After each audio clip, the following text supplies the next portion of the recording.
अज्ञानतिमिरान्धत्वं ज्ञानाञ्जनशलाकया चक्षुरुन्मीलितं येन तस्मै श्रीगुरवे नमः। विघ्नेश्वराय वरदाय सुरप्रियाय लंबोदराय सकलाय जगद्धिताय नागाननाय श्रुतियज्ञ विभूषिताय गौरीसुताय गणनाथ नमो नमस्ते। ओम शांति शांति शांति। सो फ्रेंड्स, हम लोग अभी पिछली दो श्रृंखला में चर्चा कर रहे थे कि आज के समाज में, खासतौर से युवा पीढ़ी में, सब कुछ सुविधाओं में बढ़ोतरी होने के बाद भी अवसाद, निराशा और तनाव अनुदिन बढ़ता जा रहा है और इसमें मंत्र जप की क्या भूमिका हो सकती है। तो मंत्र भी एक प्रकार का योग है और मंत्र को हम लोग एक संपूर्ण योग के रूप में देखें तो कोई हर्ज नहीं है। तो हम इस चर्चा का सूत्र अपने पिछले दो एपिसोड से ही लेते हैं, जिसमें हम लोगों ने थोड़ा सा चित्त के बारे में, थोड़ा सा वृत्तियों के बारे में वो सब समझा और वृत्तियों के बारे में समझने के बाद 5 कोशों के बारे में समझा, थोड़ा सा मन के बारे में समझा, थोड़ा जप के बारे में, मंत्र के बारे में समझा।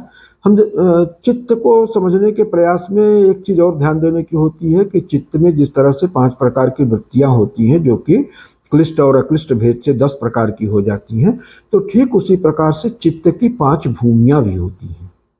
और चित्त की 5 भूमियां कौन कौन सी हैं, इनको भी जान लेना लाभप्रद होगा। तो वो चित्त की भूमियां हैं क्षिप्त। पहली भूमि है क्षिप्त, और हम चर्चा को थोड़ा सा तेज फास्ट फॉरवर्ड मोड में ले जाना चाह रहे हैं।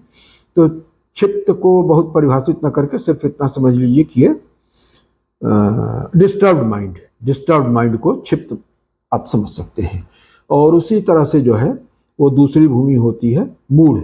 मूढ़ को डल मान लीजिए। डल का मतलब यह है कि कुछ करने का मन नहीं कर रहा है, कुछ समझने का मन नहीं कर रहा है, कुछ समझ में नहीं आ रहा है। जो इस तरह की चित्त की वृत्ति होती है उसको मूढ़ कहते हैं। इसको डल से आप समझ सकते हैं। तीसरी होती है विक्षिप्त। विक्षिप्त का मतलब क्या है? ऑब्सेस्ड, किसी एक चीज में फंस के रह जाना। जैसे किसी को बहुत ज़्यादा पंक्चुअलिटी का ऑब्सेशन हो जाता है कि 1 मिनट भी अगर उनका कार्यक्रम कुछ इधर से उधर हुआ तो बहुत डिस्टर्ब हो जाएंगे। एक सामान यहाँ से वहाँ हुआ तो बहुत डिस्टर्ब हो जाएंगे। किसी को सफाई का जो है वो हो जाता है कि जरा सा अगर कुछ एक तिनका भी दिख गया तो फिर वो डिस्टर्ब हो जाते हैं। तो ये ऑब्सेशन है एक तरह से, जिसको विक्षिप्त कहते हैं। उसके बाद आता है एकाग्र। एकाग्र का मतलब होता है वन पॉइंटेडनेस, तैल धारवत। जैसे अखंड तेल की धारा चल रही हो, गिर रही हो, तो उस तरह से उसको कहते हैं एकाग्र। माने एक वृत्ति में ही टिक के रह जाना। ये एक वृत्ति में टिक के रह जाना ही मंत्र जप है, इसको ध्यान रखिएगा। तो एकाग्र। और उसके बाद निरुद्ध। निरुद्ध का मतलब कि टोटली एब्जॉर्ब, जबकि दृष्टा और दृश्य में भेद भी समाप्त हो जाए, दृष्टा ही दृश्य हो जाए, दृश्य ही दृष्टा हो जाए, तो वो स्थिति समाधि की होती है। और एब्जॉर्प्शन, इसको आप समझ सकते हैं, एब्जॉर्प्शन की। ये 5 चित्त की भूमियां हैं। और इसी हिसाब से जो है वो हमारे चित्त का परिष्कार करना है कि अगर हम क्षिप्त में हैं तो उससे मूढ़ में आए, मूढ़ में है तो मूढ़ से ऊपर हट के विक्षिप्त में आए, फिर विक्षिप्त से एकाग्र में आए और एकाग्र से जो है निरुद्ध में आए। इसके लिए वो पंचकोश के स्तर पे 5 तरह की साधनाएं बताएंगे।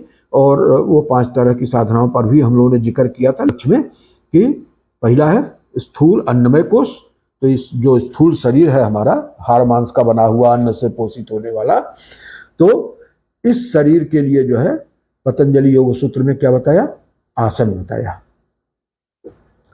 और आसन की परिभाषा बताया कि स्थिरम सुखम आसनम, जो आप सुखपूर्वक, steadily happy and happily steady, तो इस सूरत में आप अपने आप को स्थिर रूप से प्रसन्नता पूर्वक अधिक समय तक रख सकें, वही आसन आपके योग की भूमि के लिए उपयुक्त है।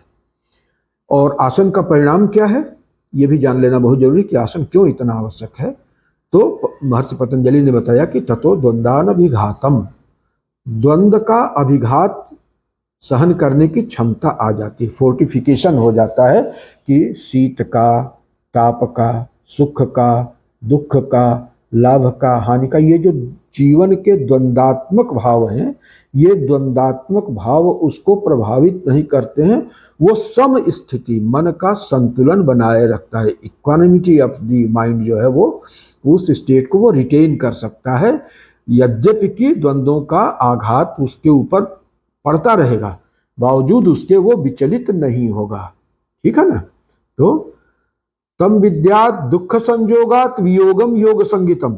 योग की परिभाषा करते हुए गीताकार ने यह भी कहा कि तम विद्यात दुख संजोगात वियोगम, दुख के संजोग मात्र से वियोग, दुख के संजोग मात्र से, जैसे कमल का फूल है, जल में रहता है और जल में रहते हुए जल के प्रति अनासक्त रहता है, निर्लेप रहता है।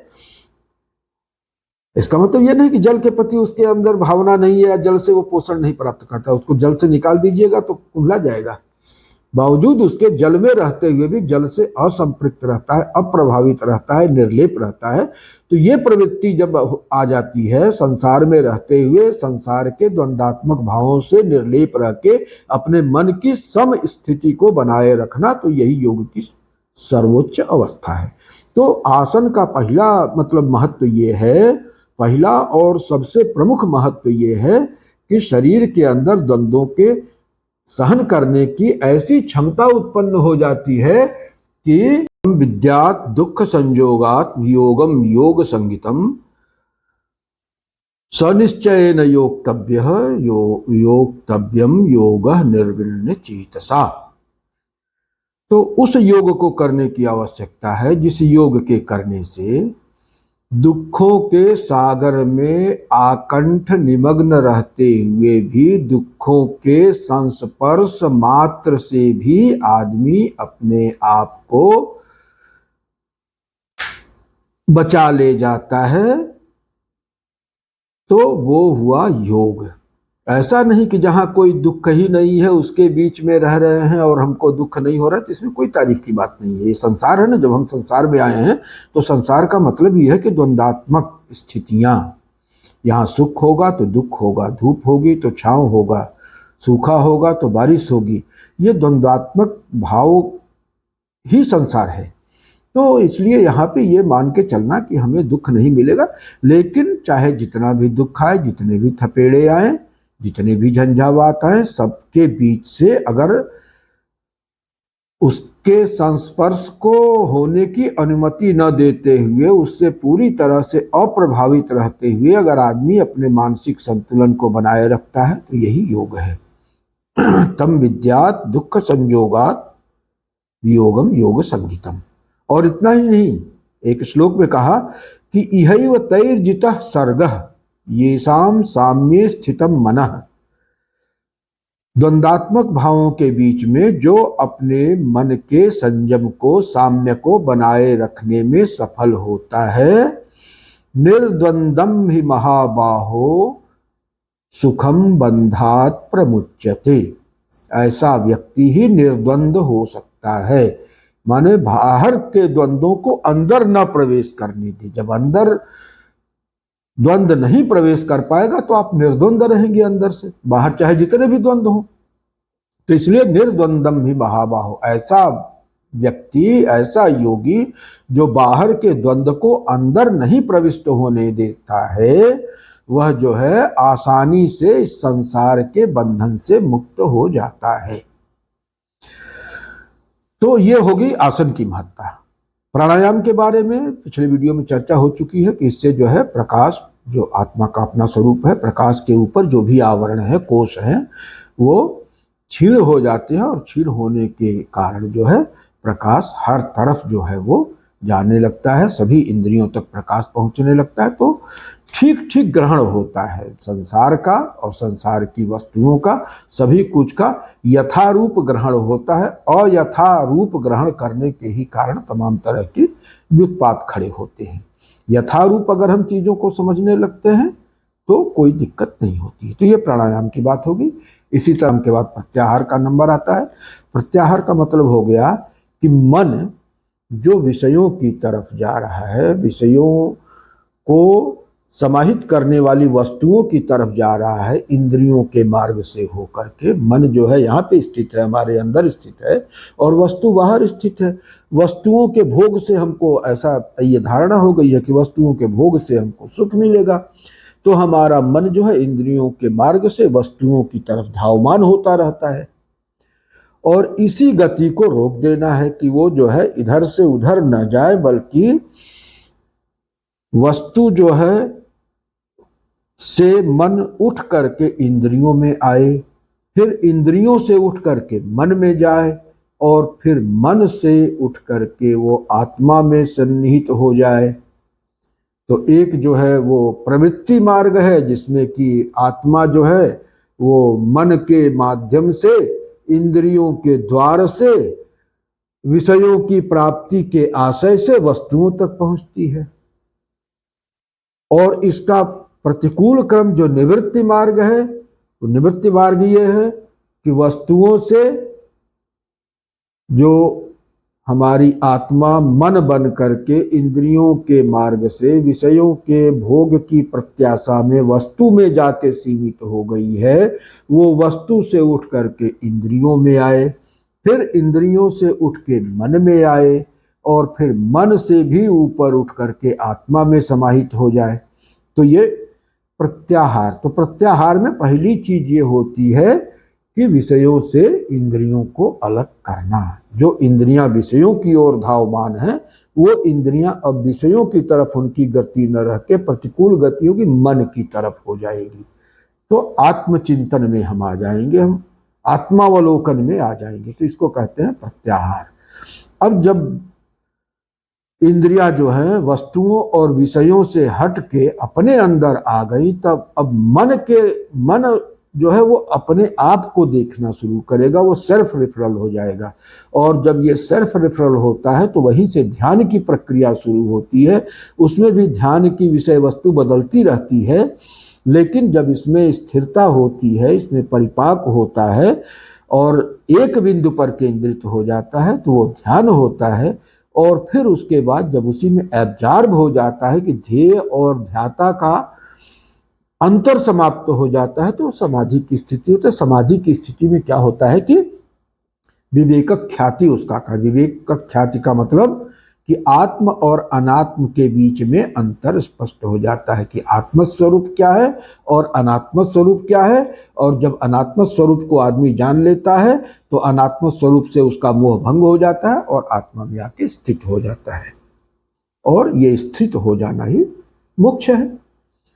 तो ये हो गया जो है पतंजलि प्रणीत अष्टांग योग। इसमें ये हम लोगों ने 6 अंगों की चर्चा किया, और 2 अंग जिसको प्रायः जो है आजकल बहुत ध्यान नहीं दिया जाता है, लेकिन उस पर ध्यान देना अति आवश्यक है। अगर अष्टांग में से 8 अंग नहीं रहेंगे, सिर्फ 6 अंग रहेगा, तो फिर अष्टांग योग की जगह ये विकलांग योग हो जाएगा।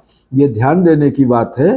तो उन शेष के 2 अंगों का भी बहुत विशेष महत्व है। वो हैं नंबर 1 और नंबर 2 पादान पे जो आते हैं, यम और नियम।